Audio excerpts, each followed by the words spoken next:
तिनजुरे मिल्के र जलजले क्षेत्रमा पाइने गुराँसहरू चाहिँ 28 प्रकारका रहेछन् र यसमा यो चाहिँ कोशी प्रदेश सरकार पर्यटन वन तथा वातावरण मन्त्रालयले चाहिँ डिभिजन वन कार्यालय तेह्रथुमले यो प्रकाशन गरेको रहेछ। हामी कोशी प्रदेश पर्यटन वर्षको भित्र यस चैते सामुदायिक वन उपभोक्ता समिति भित्र चाहिँ हामी प्रवेश गर्दैछौँ। यो चाहिँ 46 अगाडि 46 पछाडिको त्यसमा चाहिँ कम्पेयर गर्यो भने आम नेपाली जनताको जीवन स्तर कहाँबाट धेरै धन्यवाद। आजका यस कार्यक्रमका मुख्य आकर्षण प्रमुख अतिथि नेपाल सरकारका उप प्रधानमन्त्री तथा शहरी विकास मन्त्री माननीय प्रकाश मान सिंहज्यू,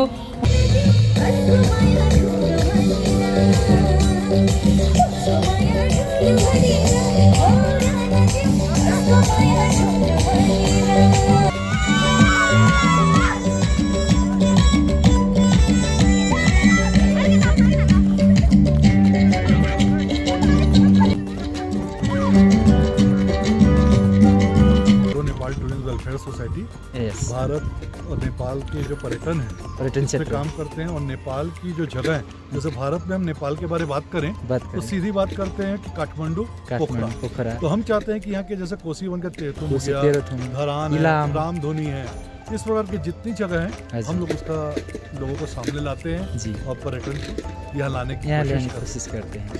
डॉक्टर जतिंदर पाल सिंह, छत्तीसगढ़ से। चलो साथीहरू,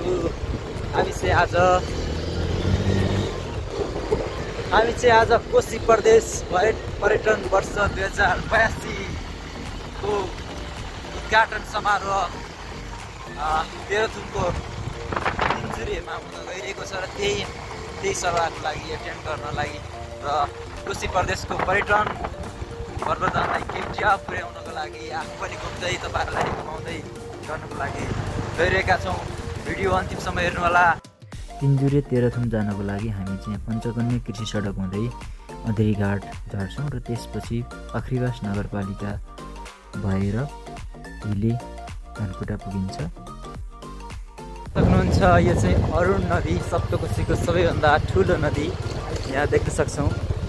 हामी अहिले चाहिँ यो अरुणमा नजिक पुगिसकेका छौँ। माथि यो चाहिँ अब पखरीवास धनकुटा हामी पुग्न लागिसकेका छौँ। हामी चाहिँ अहिले छथर जोरपाटी तेह्रथुमको गाउँपालिकामा छौँ। यहाँ चाहिँ पर्यटन वर्ष कोशी पर्यटन वर्ष 2082 को आज सुरुवात हुँदैछ। 2081 चैत्र 27 गते हाम्रा प्रधानमन्त्रीज्यू चाहिँ पहुँच्न सक्नु भएन, तर उप प्रधानमन्त्रीज्यू चाहिँ उपस्थित हुनुहुन्छ भन्ने कुरा जानकारीमा आएको छ। त्यसमध्येमा चाहिँ यहाँ यो तिनजुरे मिल्के र जलजले क्षेत्रमा पाइने गुराँसहरू चाहिँ 28 प्रकारका रहेछन् र यसमा यो चाहिँ कोशी प्रदेश सरकार पर्यटन वन तथा वातावरण मन्त्रालयले चाहिँ डिभिजन वन कार्यालय तेह्रथुमले यो प्रकाशन गरेको रहेछ। निकै राम्रो क्षेत्रमा आइसकेका छौँ र हामी कोशी प्रदेश पर्यटन वर्षको भित्र यस चैते सामुदायिक वन उपभोक्ता समिति भित्र चाहिँ हामी प्रवेश गर्दैछौँ। यहाँ देख्न सक्नुहुन्छ यो पुरै हेर्नु न सुरेश अरे गुराँसै गुराँसको रुख हो। यो चाहिँ 46 अगाडि 46 पछाडिको त्यसमा चाहिँ कम्पेयर गर्यो भने आम नेपाली जनताको जीवन स्तर कहाँबाट कहाँ पुगेको कुरालाई यसले चाहिँ के भएको छैन देखेको कुराहरूलाई र हामीहरूले चाहिँ यो चाहिँ भएको विकास निर्माणका कार्यहरूलाई हामीले चाहिँ भन्नै पर्छ भन्ने कुरालाई पनि म यहाँ चाहिँ जोड चाहिँ दिन चाहन्छु। र म फेरि पनि के भन्छु भन्दाखेरि यो अहिलेको वर्तमान सरकारले यो जनतालाई केन्द्रबिन्दुमा राखेर यो चाहिँ जुन जनताको चाहिँ चाहना इच्छालाई चाहिँ पुरा गर्नको लागि यहाँ देख्न सक्नुहुन्छ कति राम्रो दृश्यहरू केटाकेटीको लागि खेल्ने कुराहरू पनि रहेछ। धन्यवाद। आजका यस कार्यक्रमका मुख्य आकर्षण प्रमुख अतिथि नेपाल सरकारका उप प्रधानमन्त्री तथा शहरी विकास मन्त्री माननीय प्रकाश मान सिंहज्यू, उहाँले आफ्नो मन्तव्य राखिसक्नु भएको छ। हामी कार्यक्रमको अन्त्यतिर आइसकेका छौँ र अबको क्रममा भने मायाको चिनो को कार्यक्रम रहेको छ। नेपाल सरकारका वन तथा वातावरण मन्त्री माननीय ऐन बहादुर शाहीज्यूलाई म हार्दिक अनुरोध गर्दछु। त्यस्तै गरी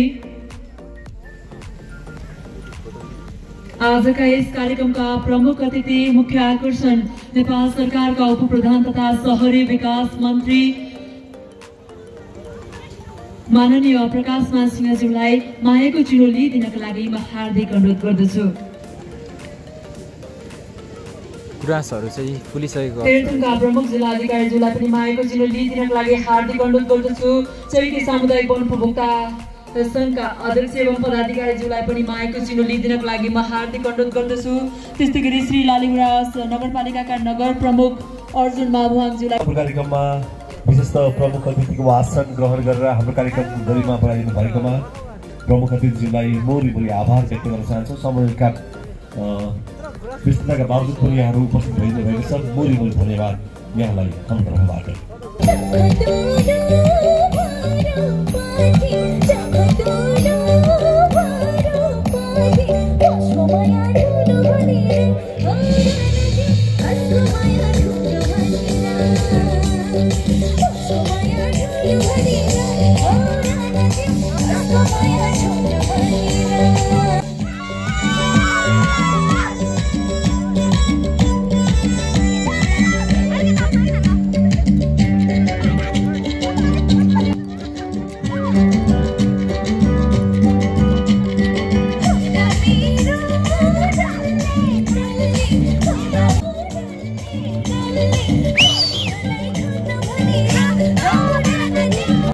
हामी यहाँ आरआर गार्डन देख्न सक्नुहुन्छ। ओपनिङ सेरेमनीमा हाम्रो त्यो प्रकाश मान सिंह पनि आउनुभएको थियो र यसै गरी हाम्रो यस शुभारम्भ समारोहका अध्यक्ष माननीय कोशी प्रदेशका मुख्यमन्त्री माननीय हिक्मत कुमार कार्कीज्यू कुरा गर्दै हुनुहुन्छ।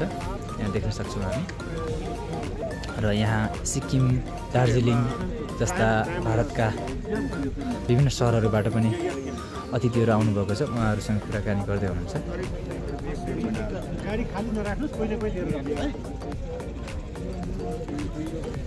निकै सुन्दर दृश्य। अझै यो वैशाखमा गुराँस फुल्छ भन्ने कुराहरू सुनियो र पानी परेपछि अझै राम्रो गुराँसहरू फुल्छ भन्ने कुराहरू सुनियो र निकै सुन्दर शान्त वातावरण छ। पाथिभरा मन्दिर इलामको कन्याम नेपाल अच्छा लग रहा है और ये हमारा दूसरा साल है। हम लोग Indo Nepal tourism welfare society Bharat और नेपाल के जो पर्यटन क्षेत्र काम करते हैं और नेपाल की जो जगह है, जैसे भारत में हम नेपाल के बारे बात करें तो सीधी बात करते हैं कि काठमांडू पोखरा। तो हम चाहते हैं कि यहाँ के जैसे कोसी वन का तेरथुम धरान है, रामधुनी है, इस प्रकार की जितनी जगह है हम लोग उसका लोगों को सामने लाते हैं और पर्यटन को यहाँ लाने की कोशिश करते हैं। आपको आज के दिन यहाँ आकर के कैसा लग रहा है? अच्छा, बहुत शानदार कार्यक्रम था और बहुत बढ़िया रहा। कब आए आप यहाँ? हम यहाँ तो नेपाल में 3 दिन से हैं। 3 दिन से और कुछ जगह है जिसको हम पूरा वीडियो में ले रहे थे ताकि नई जगह को लाएं। फिर इस कार्यक्रम के लिए आमंत्रण था तो आज रुक के रात को ही निकल जाएंगे। आपका ये संस्था है Indo Nepal tourism welfare society India में है जो नेपाल को ही पर्यटन को बढ़ावा देने का काम करता है। ये आपका शुभ नाम? डॉक्टर जतिंदर पाल सिंह, छत्तीसगढ़ इंडिया छत्तीसगढ़ से। बहुत बहुत शुक्रिया आपको, शुक्रिया, एकदम स्वागत। फिर भी आपको बहुत बहुत स्वागत है, धन्यवाद। कोशी प्रदेश पर्यटन वर्ष 2082 को शुभारम्भ समारोहको यो दिनको यो प्राकृतिक सुन्दरता सँगैको यो भिडियो तपाईँहरूलाई कस्तो लाग्यो? मन परेमा लाइक गर्नुहोला। तपाईँहरूका केही जिज्ञासाहरू छन् भने कमेन्ट गर्नुहोला र यस्तै किसिमका भिडियोहरू हेर्नको लागि चाहिँ मेरो च्यानललाई सब्सक्राइब गर्नुहोला र नजिकै रहेको बेल आइकनलाई पनि थिच्नुहोला। र यो भिडियो कस्तो लाग्यो, आफ्नो राम्रो लागेमा नेपालको पर्यटनलाई चाहिँ बढावा दिनको लागि अवश्य पनि सेयर गर्नुहोला।